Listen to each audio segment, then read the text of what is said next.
Hello, everyone. Welcome back to the future. No, just kidding. Welcome back to my channel. Today we're going to talk about, no, I'm just kidding. I'm kidding. All right. It's been a long day and I am actually really looking forward to this. I love this movie. We're going to just get right into it. This movie is so much fun and it's actually just it was when we had hope, when we thought about the future and we were like, yeah, what could this mean? What could we do? What is possible? um like, here it is, 1985, and we can travel back to 1955, and what kind of trouble could we possibly get in 30 years? This is one of the few films, one of the few franchises, one of the few IPs that involves time travel that I don't like, or that I do, sorry, that I don't not like. There we go. That's what I meant to say. It handles it very smart, and it's witty, it's funny. Doc Brown, of course, is warning Marty that he can't be seen, like, he can't let himself give too much up, and he's going to screw with the, time space continuum. He can't change certain events, but like, he has to get his parents to fall in love, because if he doesn't, he'll never exist. So he can help events that have already happened to occur, but he can't do anything to change events or prevent them from happening. And of course, we see that in the casting for a second. I cannot think of anybody else, no one else, who could have possibly played Doc Brown. It's just, he's quirky, he's fun, he's intriguing, he comes off intelligent and kind of otherworldly. I remember the first time that I ever saw Christopher Lloyd was in Pagemaster. Actually, if any of you remember Pagemaster, we will definitely have to do a nostalgia stream about Pagemaster. But the first time I ever actually saw Christopher Lloyd was in Pagemaster. And then I saw him in this. And of course, he is in the backdrop of so many of my favorite memories and so much of my nostalgic love for all of these different things. And he brings the perfect amount of energy and excitement and drive, but also you really believe that he's this eccentric genius who is, if he could, he would take off and leave you in a heartbeat and go to these different places and do these different things. And he definitely, you absolutely believe that nobody in the science community takes him seriously.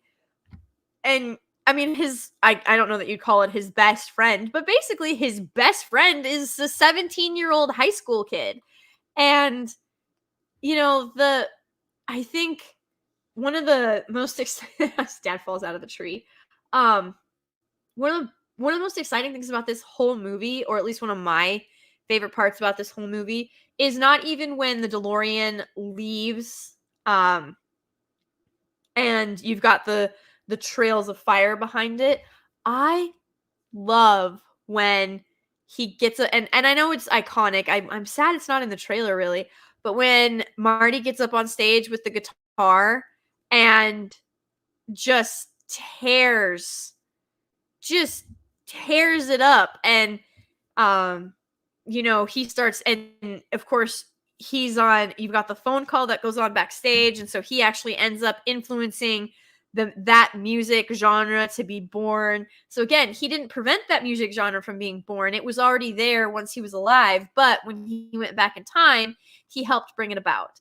And I think, like I said, this particular movie is one of the few that involve time travel that gets it correct. And the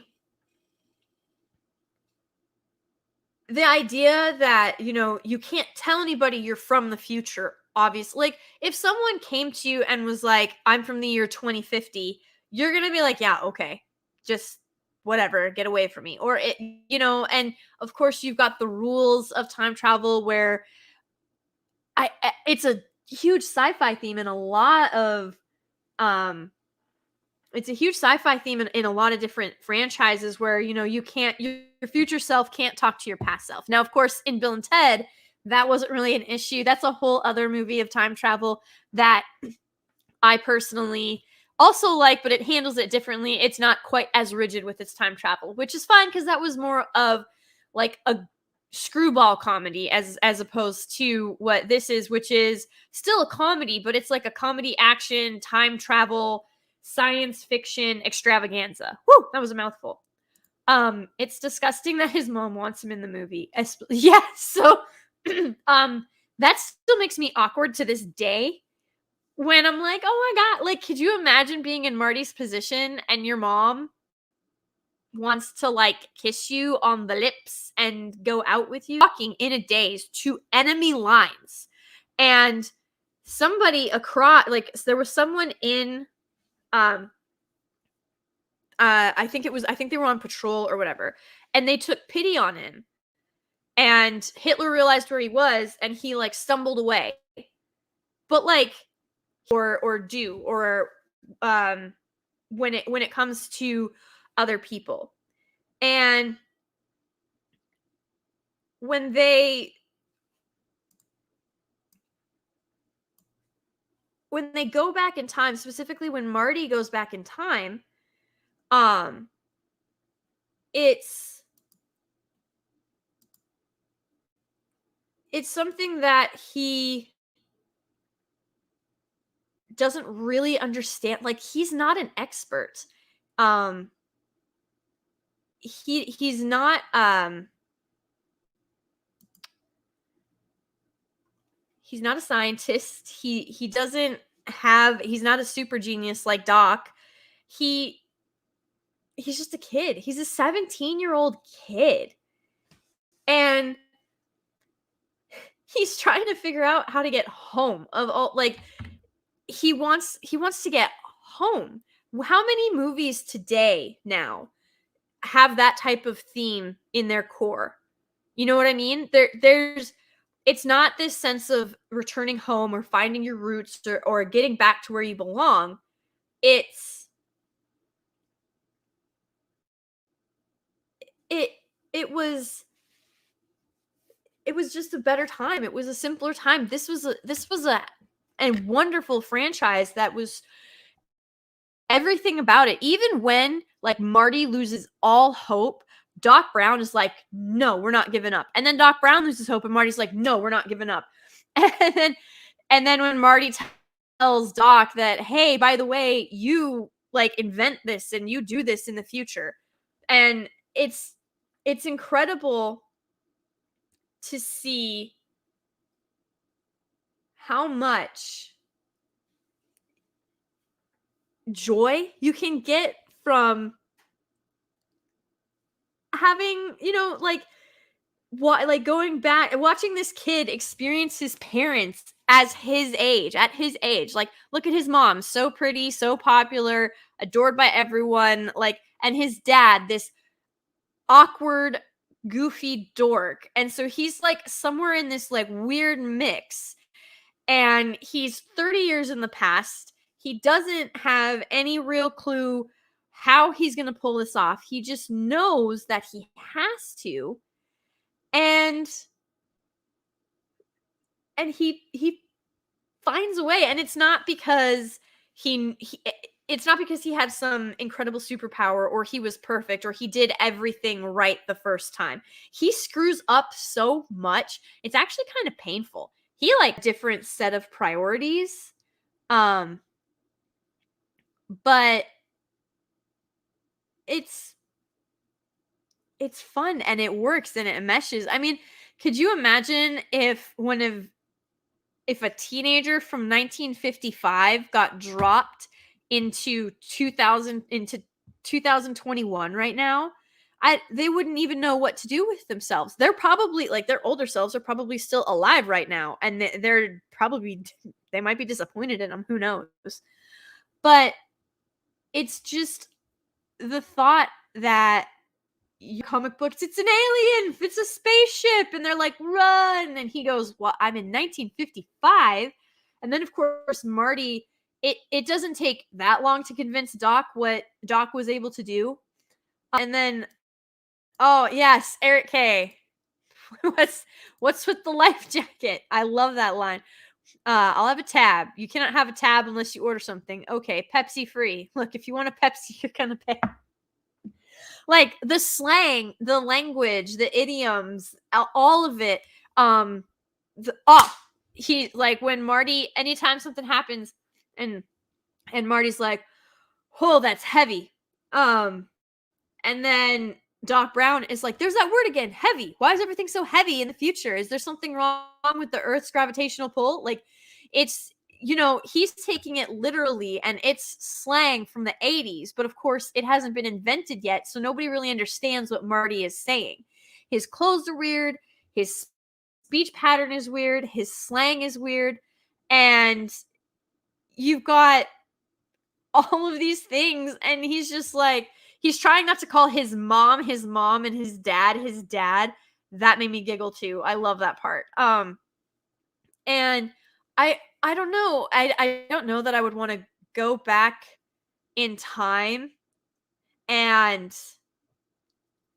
see my parents like as teenagers. So my parents didn't know each other as teenagers. Which is funny because they knew all of the same people. My town was very small. They knew all the same people, and even one time, I guess, a friend wanted them to meet, but it didn't happen. And then, they went their separate ways, and then they ended up meeting at a New Year's Eve party. So it's ironically by one of the friends that they both had in high school. So it was just like the timing was off. So my parents didn't know each other back when they were in high school, but I don't know if I would want to see my mom in high school, because I was not popular in high school. My mom was. I was not. My dad, from what I understand, they did go to two different high schools.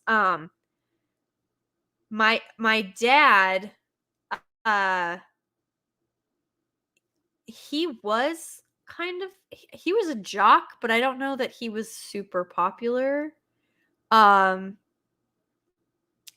I'd have to double check. I can't remember. But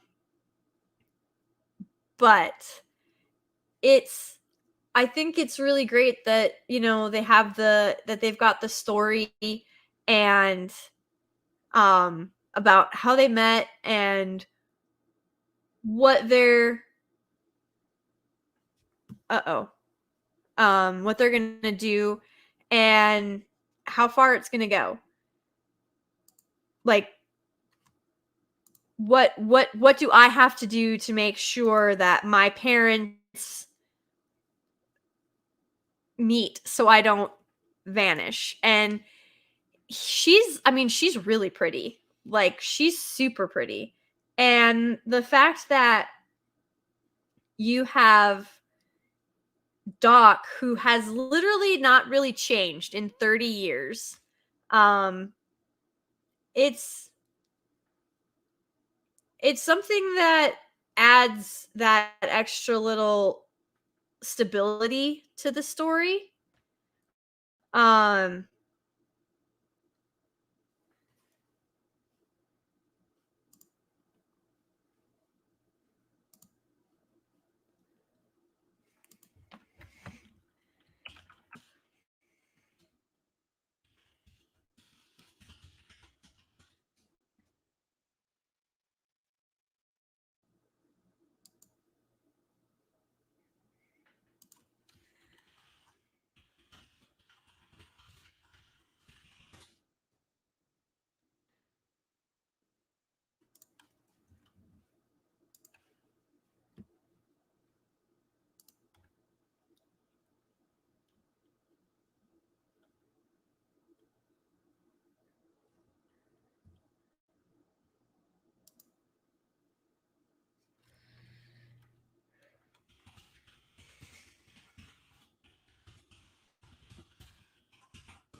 Okay, I think we're back now. Sorry, there's gonna be that slight delay, but here I am. Can you hear me? Hello, is this thing on? um, so yeah, it seems we have a tattletale. I don't like this movie came out in 1985, folks, and this trailer, like, this is the definition of transformative content. I'm speaking over it. There's no audio from the trailer itself. I'm not spoiling anything, so I don't know who feels the need to tattle on my tiny little channel. But if that's what you feel like you need to do, then I guess go ahead and give it a shot. I don't know. It's funny to me that my tiny little streams with my tiny little channel is somehow getting tattled on. Yeah, Raj, exactly. Just like Weird Science. It's crazy. But it is what it is. Like, transformative content, and that's not a violation, especially since there's no audio. And yeah, it was the official, that was literally the official trailer. So all of those rules were followed, and I definitely do not have the presence or the pull to have anything like that ping YouTube and be like, "Hey, this is what's going on." So somebody's tattling. But it's all right. No big deal. I don't know why you'd want to do that. I feel like you've maybe got better things to do with your life, but then again, what do I know? I'm not living it. So I guess this stream will be a little bit shorter. I'll only go about 45 minutes to an hour. We've only been going for about 25 minutes right now, but I've noticed that you guys enjoy it more when I have like the trailers playing in the background or something like that, because it gives you something to interact with too. And also it's just fun because you get to see sort of what you're talking about. But I don't think I'm going to pull up another trailer just to be on the safe side. So let me see if I can give you guys a little bit of something else. We'll do a still or something. We'll get some nostalgia in there that way. Here we go.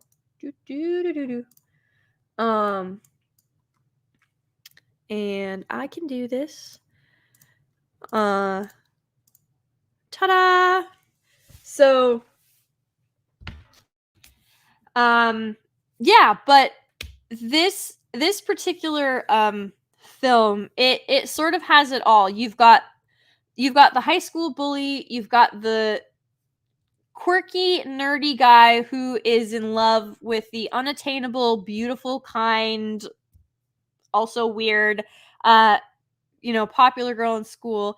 And then you've got all of that wonderful, like the 50s. It's just like this movie is saturated in both the 80s and the 50s. You've got the cars, you've got the diner, the milkshakes, the family dinners, the dresses, all of that, the 50s hair going on.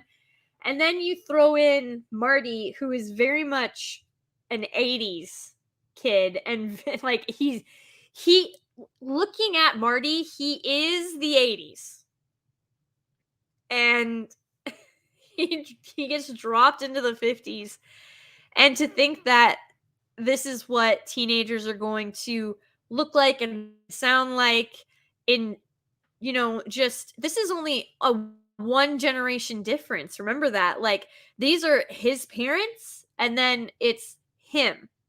So you're talking a one generation difference.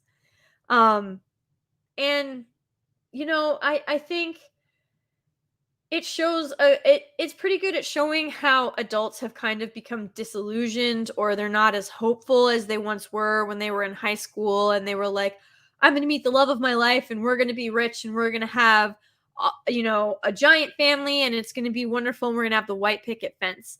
So it it's interesting to see when that kind of stuff doesn't turn out for everybody, or it's not what you thought it would be, or you're working harder than you anticipated for something you don't necessarily love. It's easy to sort of become disillusioned with that, but Marty stays upbeat. He doesn't really let it bug him, and when he gets back, like his parents, they're a bit more of their old youthful selves. They're more upbeat, they're more excited, or not, I wouldn't say excited, but they're more hopeful, which is what we need and what you want to see. And maybe one of the theories that my mom and I used to share was that Marty going back and sort of adjusting their memories made them more alive for the parents, and so they were sort of reliving those high school days, and it brought back the fondness of how they found each other and everything like that, and how much they mean to each other. So we would go kind of back and forth on that. And I was like, well, this is what the movie shows and says. And she was like, yeah, but what about this? So it's always great to sort of have those discussions. And I love that this is something I can talk about with my mom, who is a huge, like, I thank God for my mom every single day. I mean, Star Wars, Star Trek, Indiana Jones, Back to the Future, MASH. Oh god, my mother, like, it was just, my mom's awesome. Like, she's freaking fantastic. And then of course my dad showed me some of the more questionable stuff, like Ren and Stimpy. It's like, "Dad, what is this?" And he's like, "It's called comedy. Laugh at it." But yeah, it was it was good times. Like, my parents, I'm extremely blessed that I didn't grow up in a house that indulged my every whim. And I grew up with only 3 channels. I had no cable, I had no Cartoon Network, I had none of that. I had PBS, NBC, and CBS. So, it's it's definitely it definitely helped make me who I am, that is for sure. You were always a social butterfly and could talk to anyone, hang with jocks and play games with the geeks and nerds and beat the crap out of bullies if they pick on someone. That's awesome. Yeah, it's not so much that I was a social butterfly, it's just that I was in 1.7 billion activities. And again, it was a small town. It was a small school. So everybody knew everybody already. So I could talk to everybody. There were just people I preferred to talk to over others, especially because there were some people who would go out of their way to sort of make you feel like less, if that makes sense. And yeah, I know that's a complex for them or whatever, but still, it's high school.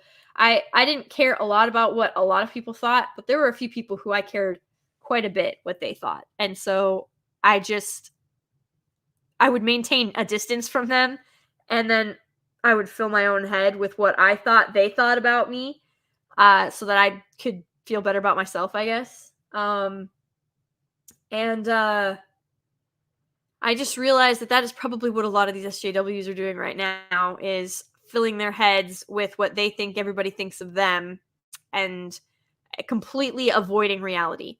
That is not the way to be, guys. Avoid it at all costs. Absolutely. So I'm gonna hop over on the dashboard side. Thank you so much, guys.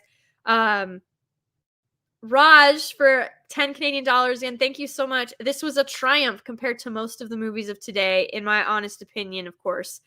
Hashtag tell better stories. Hashtag no story, no money. Absolutely. Just tell better stories. Like, this was a very unique, interesting, fun movie. I'm sure, like, fun to make, fun to watch, and just fun to be a part of. The whole trilogy is fantastic. And I love how the end of this movie, not the very end, obviously, because he does get back to the future, but, when he does leave 1955 and the clock tower strike and everything, and so the DeLorean disappears, and then we get to the next one, and then it's like, "Wait, I just sent you to the," and Doc's like, "I just sent you back to the future." And then Marty's like, "But I'm back, Doc. I'm back from the future." Um, it's Oh man, that that is a pretty seamless transition because with time travel, that would 100% work. Absolutely. So, this whole trilogy of films is extremely smart. It's so much fun. The music, the soundtrack, the casting, all of it meshes really well. You really feel like you're in, like, you don't think that it is a film set of the 1950s. You feel like you are in the 1950s. Just like it doesn't feel like a film set of the 1980s. You feel like you're in the 1980s. These, there's some kind of magic about 80s movies that just cannot be recaptured today. I don't know that anybody could pull that off because even Steven Spielberg, who, you know, this is Robert Zemeckis and Steven Spielberg presents, and he can't even pull this kind of stuff off anymore nowadays, which is sad. Bastard for $5. Oh my gosh, thank you, Bastard. You don't have to do that. Thank you. So, if you travel back in time and knock up your teenage mother, travel back to the future, you'd be your father and your son. No, that's not possible because you have your own DNA. You would be the father and the uncle to the son that your mother was carrying, but that's a very sick and twisted comment, Bastard. But yes, no, you can't make yourself, if that makes any kind of sense. You can't sleep with somebody and then make yourself. He would have made his nephew slash brother or daughter slash niece, but he can't make himself. Yeah, thanks for that, Bastard. That was quite the twisted time loop thought process. Um, Cal G for $2. Thank you so much. Great Scott! The music by Alan Silvestri is one of the all-time goats, up there with Star Wars, Superman, Harry Potter, and the like. Fun fact, Marty's older brother is played by Mark McClure, who was Jimmy Olsen in the Superman films. I did not know that, but I agree with you on the score. I was literally just talking about the score. So yes, this movie is, the score is just perfect. I can't think, and I honestly could not think, I can't think of anybody who could play Doc Brown better than Christopher Lloyd at all. There's just nobody in existence that could bring that kind of presence to the screen. It just it I don't know many that can get on that level. I almost think that Jim Carrey attempts to be Christopher Lloyd, um or like at least emulate him in some manners, because if you watch some of Christopher Lloyd's stuff and then you compare that to some of Jim Carrey's stuff, there's a lot of similarities. You can tell that there's a big influence. At least I think there's a big influence there. Um he's and that's a great thing. Like, you're supposed to be influenced by the greats for a reason. And the fact that you sort of get that overlay or that homage when it comes to Jim Carrey, not lately, but in some of his like 2000s and like late 90s or whatever, where like The Mask, I don't think anybody could have probably done that except Jim Carrey, but there's definitely parts where it feels like a Christopher Lloyd influence, if that makes any sense. But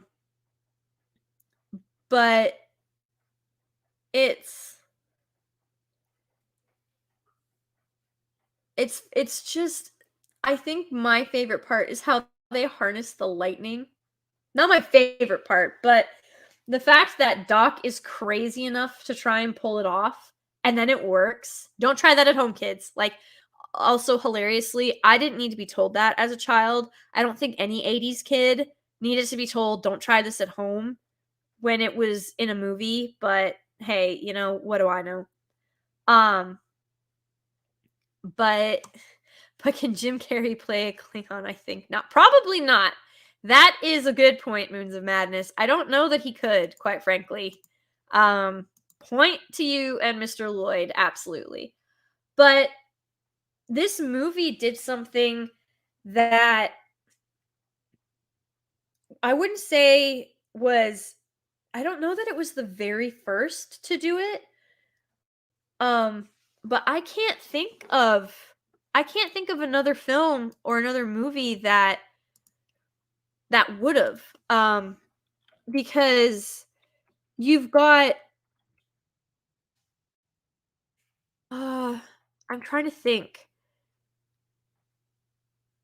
Raiders of the Lost Ark came out in 81 and Temple of Doom came out in 85, 4, 84, 85, one of those 2 years, right? And then I know that Last Crusade was 1989. And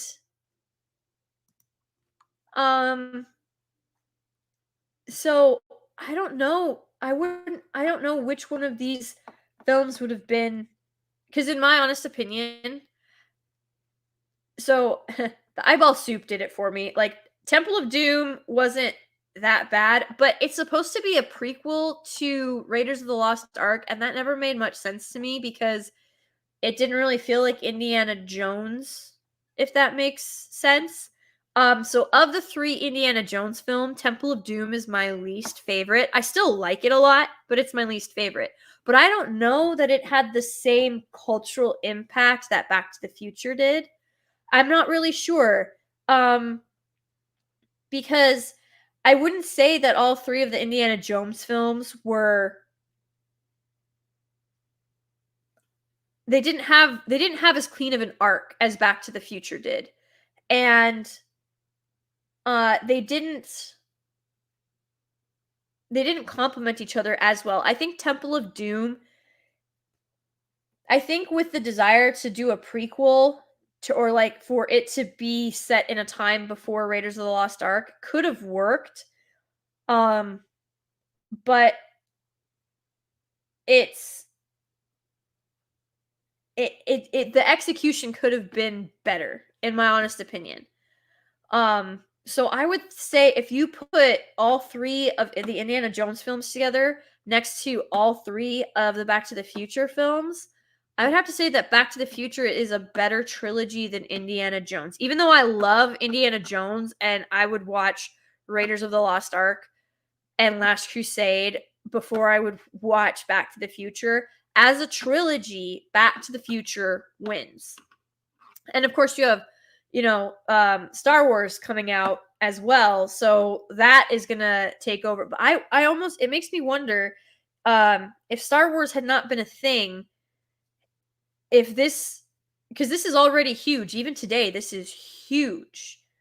But I wonder if this would have been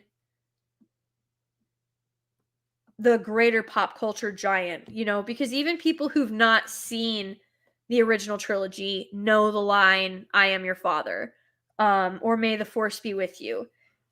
Star Wars is just an absolute phenomenon until Disney bought it, of course. But I think that Back to the Future, it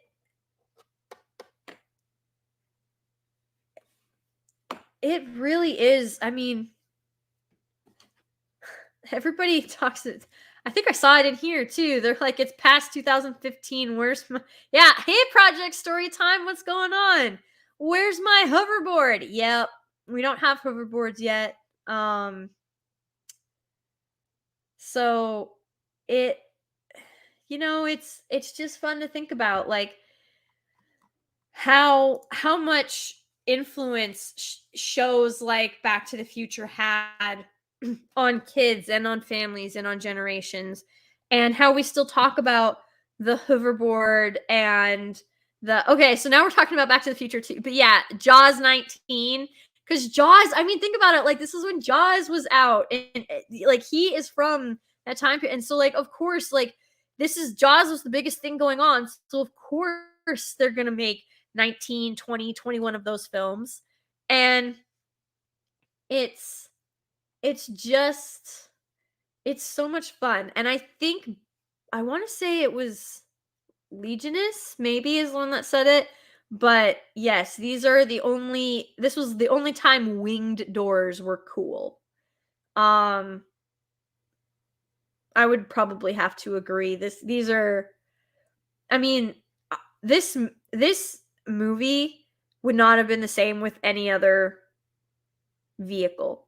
Like the DeLorean, I think owes a lot of the love that it got to this franchise, to this movie. I've never wanted a DeLorean personally, but I have plenty of guy friends and cousins who they're like, "Would you rather have Knight Rider or the DeLorean?" And they're like, "Oh, Knight Rider. No, DeLorean. Yeah, DeLorean." And then of course it's all right, James Bond's Aston Martin or the DeLorean. And so you go back and forth. I will always and forever, like, if Batmobile is on that list, it's getting chosen. I don't care what else is on that list. The Batmobile is getting picked. And I'm talking like 1989 Batman Batmobile. Like animated series Batmobile for sure. So it's interesting that there was so much, like, this IP had enough influence to this day kids are talking about would they rather have the DeLorean or would they rather have James Bond's Aston Martin or the Batmobile or Knight Rider or whatever it may be. It's like the fact that that particular piece of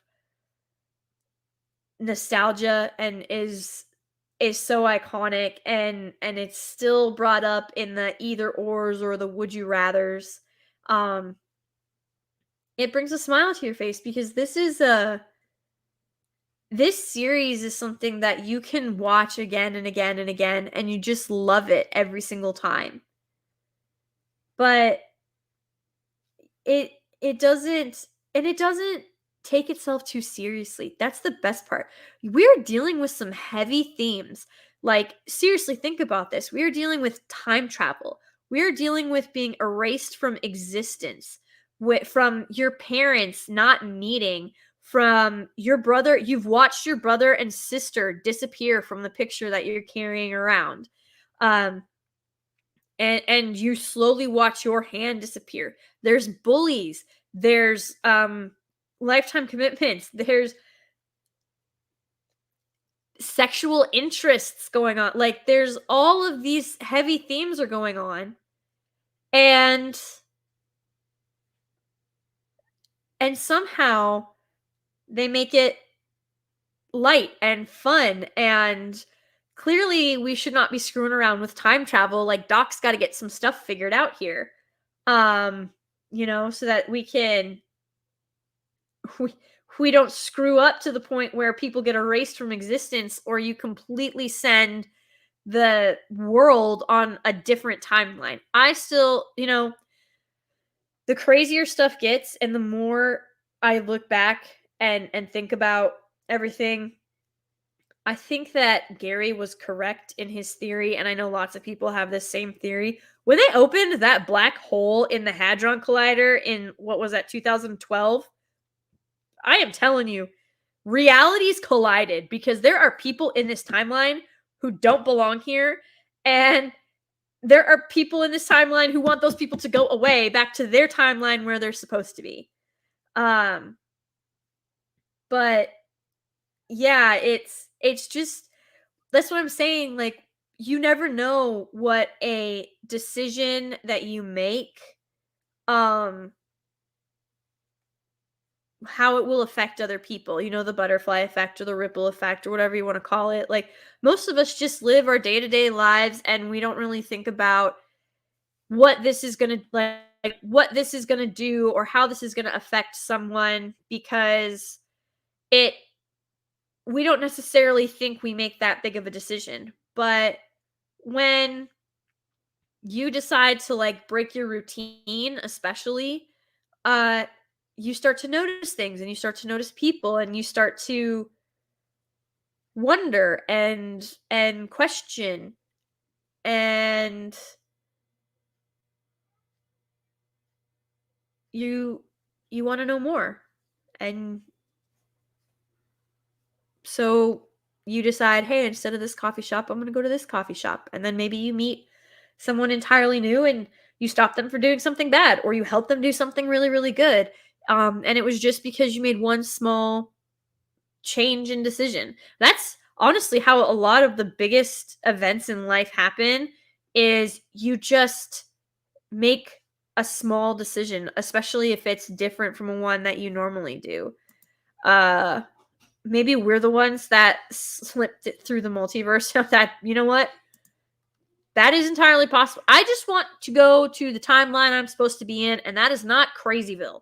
Like, whatever timeline we are currently in, I know I'm not supposed to be here. This is not my home. Like, uh, I don't know what they, I don't know what folded in on what or what twisted around what, but, I, I'm done. I'm good. I've had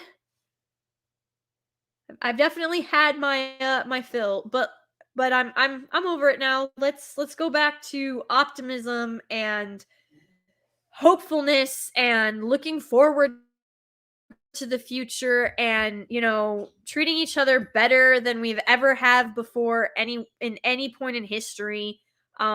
Because what we have grown from since the 90s, like the 80s, the 90s, the 2000s, and then it's like 2012 hit and everybody lost their freaking minds.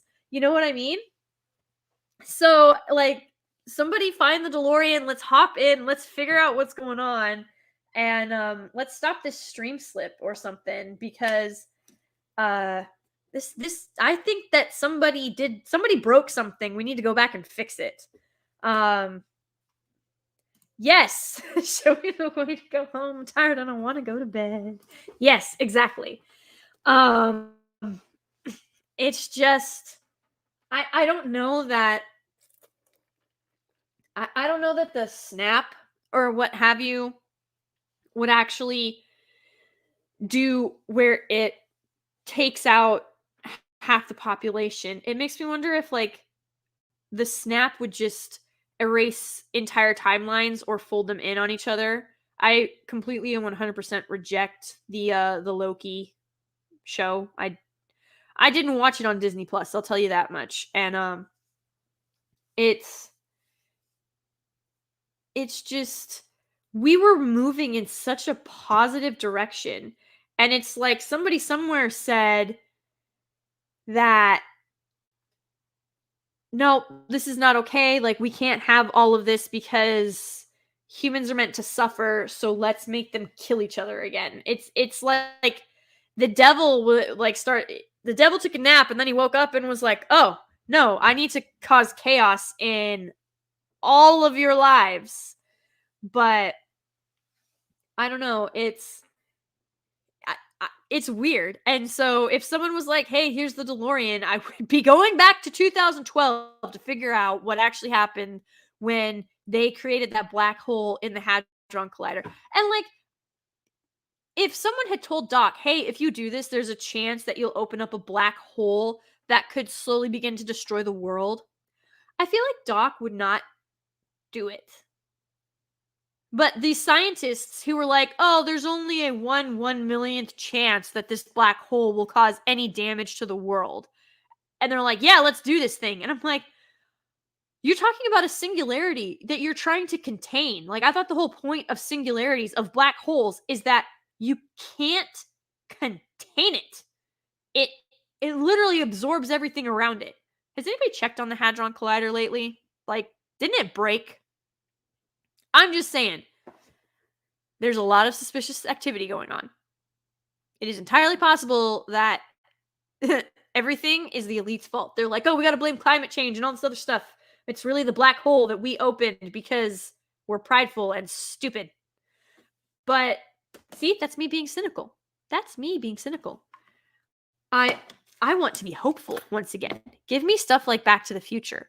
I want a kid who isn't overpowered, who doesn't have all the answers, does not make the right decisions the first time ever. I don't think there is one time in this entire franchise where he makes the correct decision the first time. And it's so much fun because this is a believable teenager. And he's relatable because he's timeless. He's not trying to be anything other than a kid figuring out how to get home in way over his head. That was me like 60% of the time in high school, for sure. Where I was like, man, I just want to get home. Like, I just want to go home. And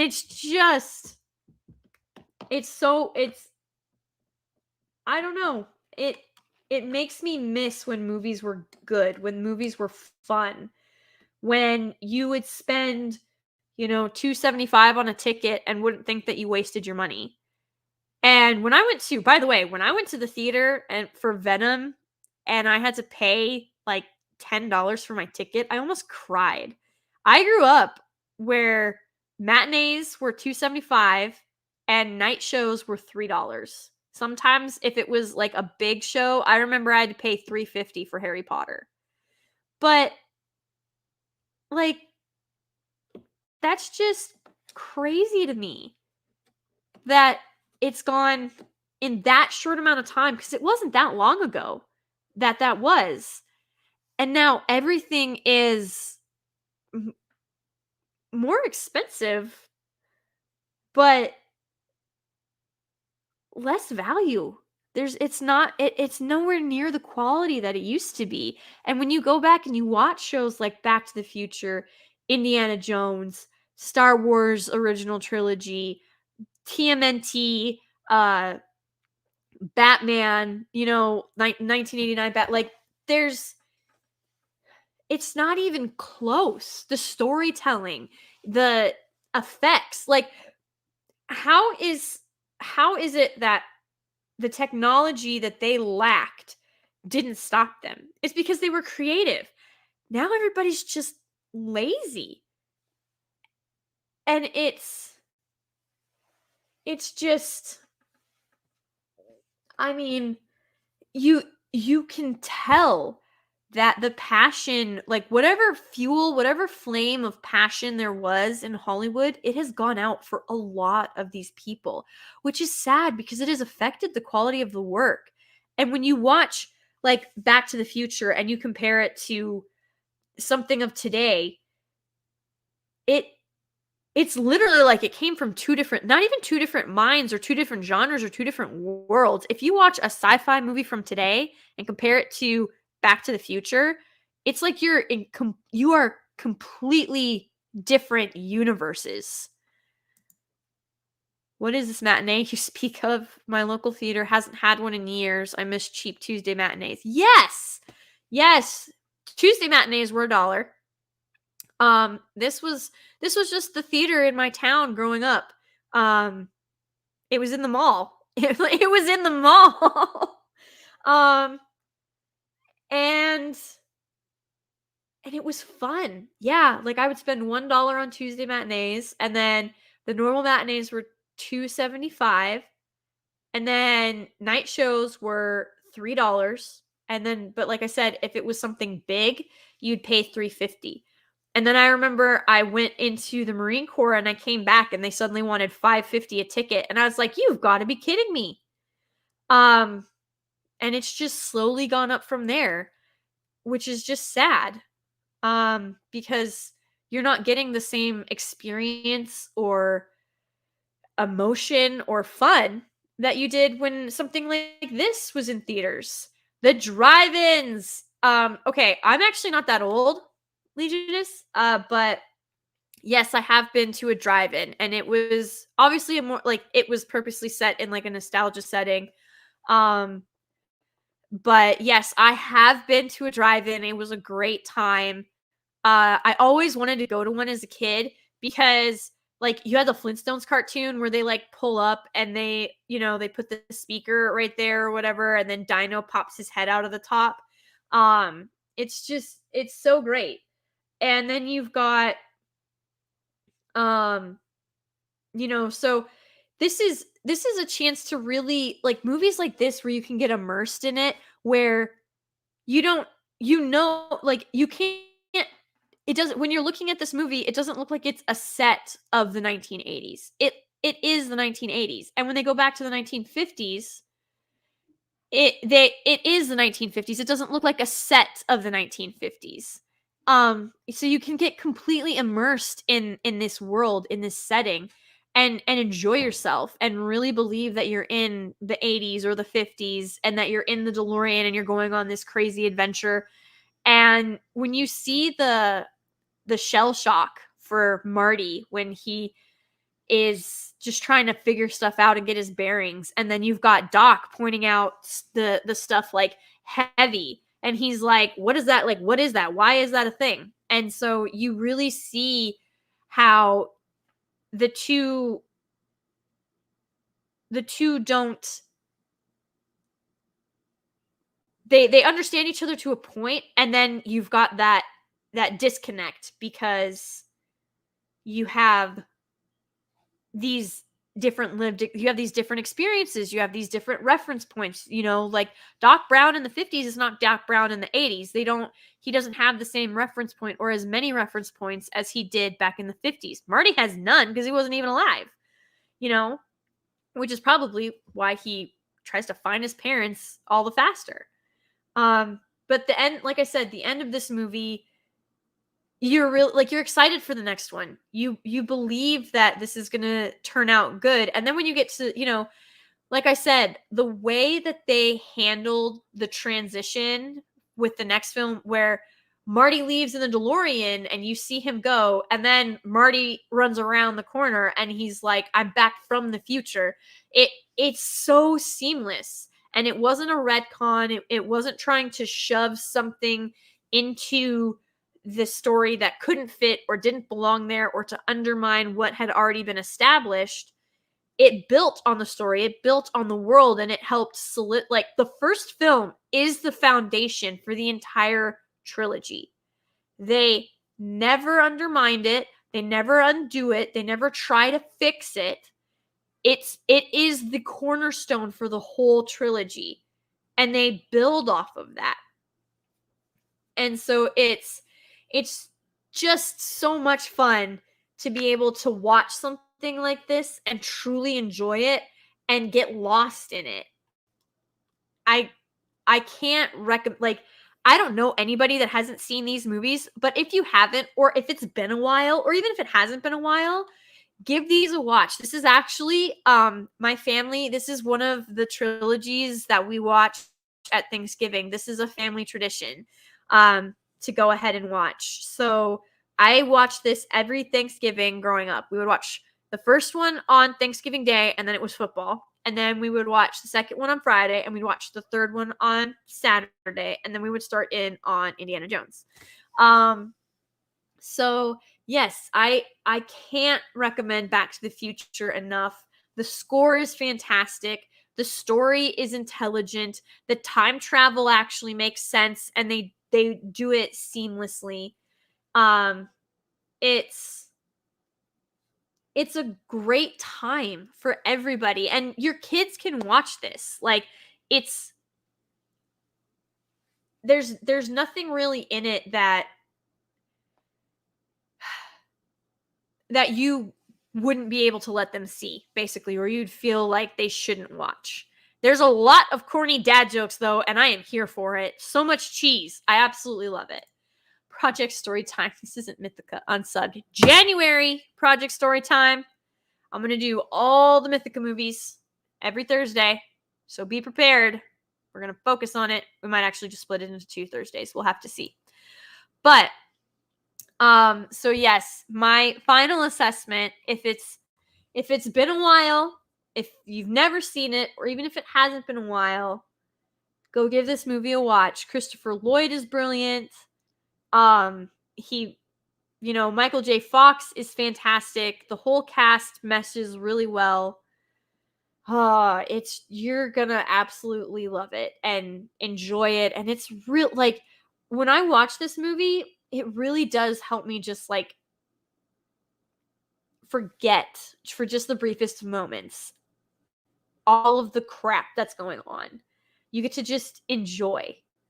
And there's no expectation hung over you. There's no agenda. There's nothing being shoved down your throat. It's just fun. It's nostalgic Nirvana. Hey. But I have kept you all here long enough. I know I started a bit late tonight. Like I said, had a little family emergency thing. Everything is fine. Everybody's fine.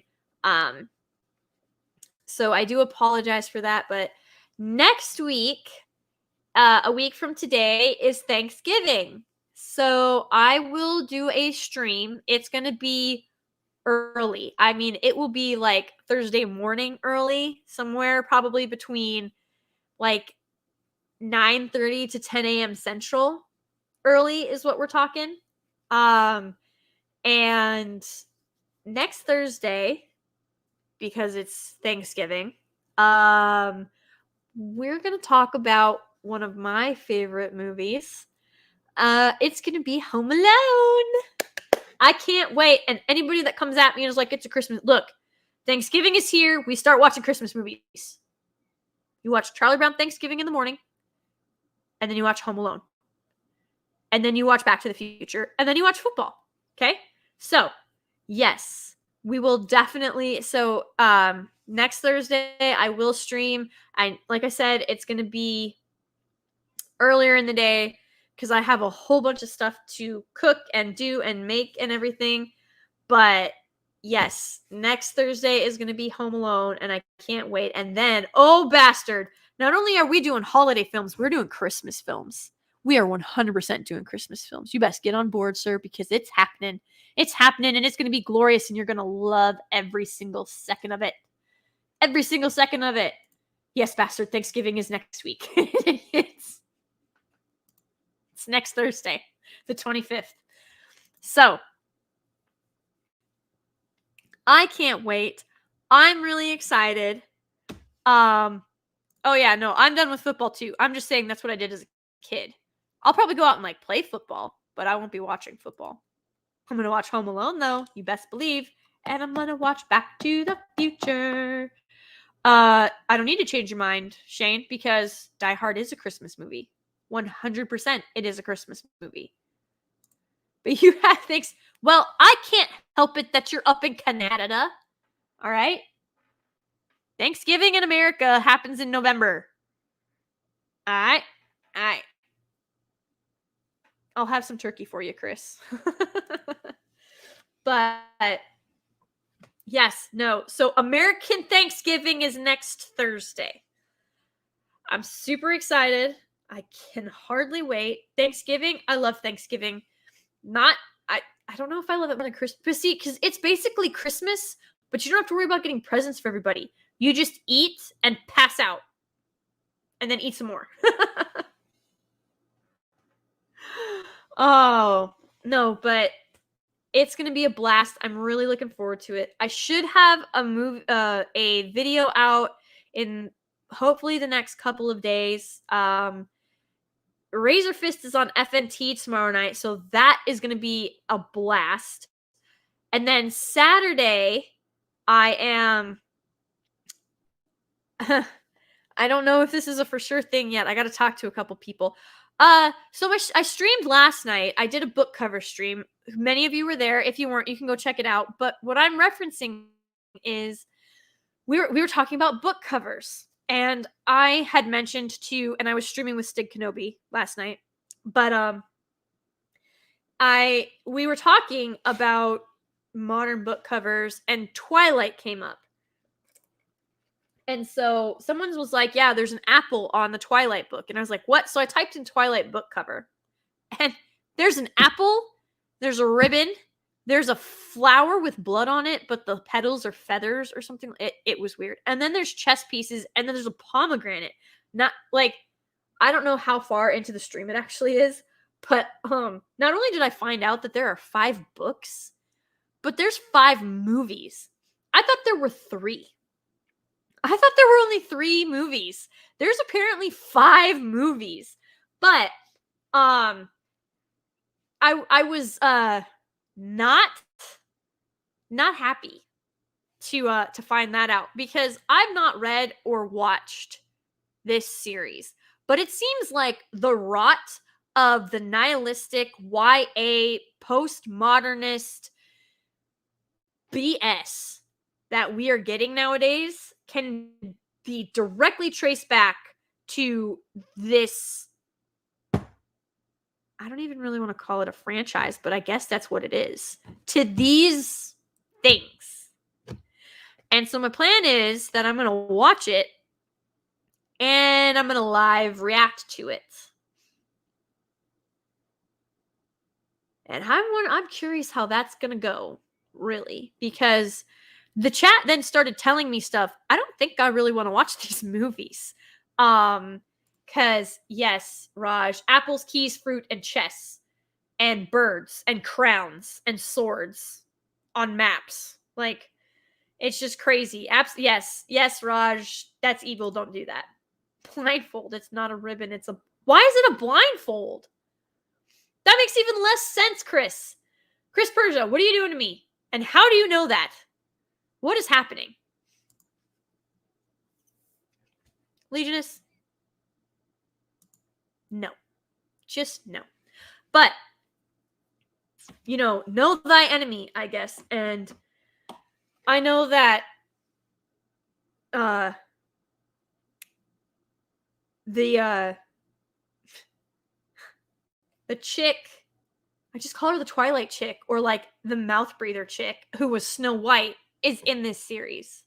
If you guys ever watched Snow White and the Huntsman, that movie is fantastic, except for when she's on screen. It's terrible. And in what world is she anywhere as pretty, close to as pretty as Charlize Theron? It's just not true. But yeah, see, someone said this last night too. Terrifying CGI baby. Why is there a CGI baby?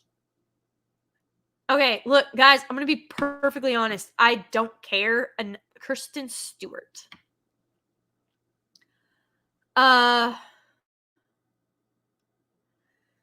Okay, I'm not going to remember. I'm sorry.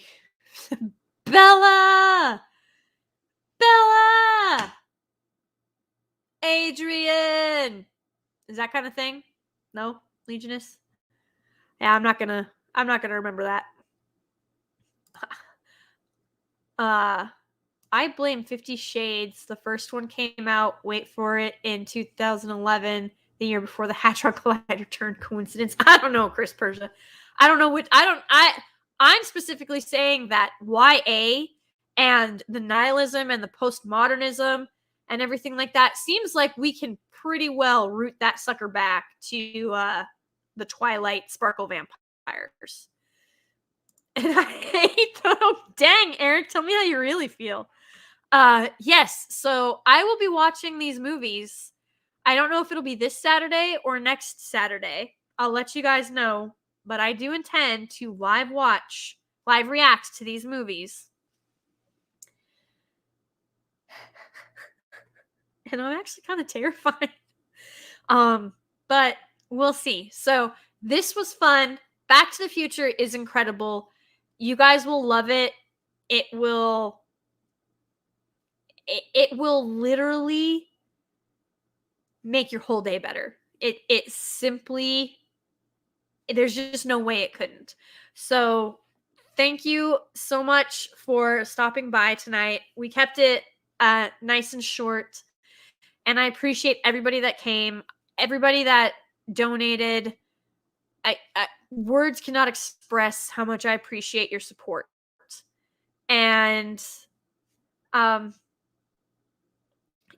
watch Back to the Future. You'll love it. And I will see all of you at FNT, and we'll see what happens in between then and next Thursday for Thanksgiving. So much love to you all. Have a wonderful night, and I will talk to y'all later. Bye.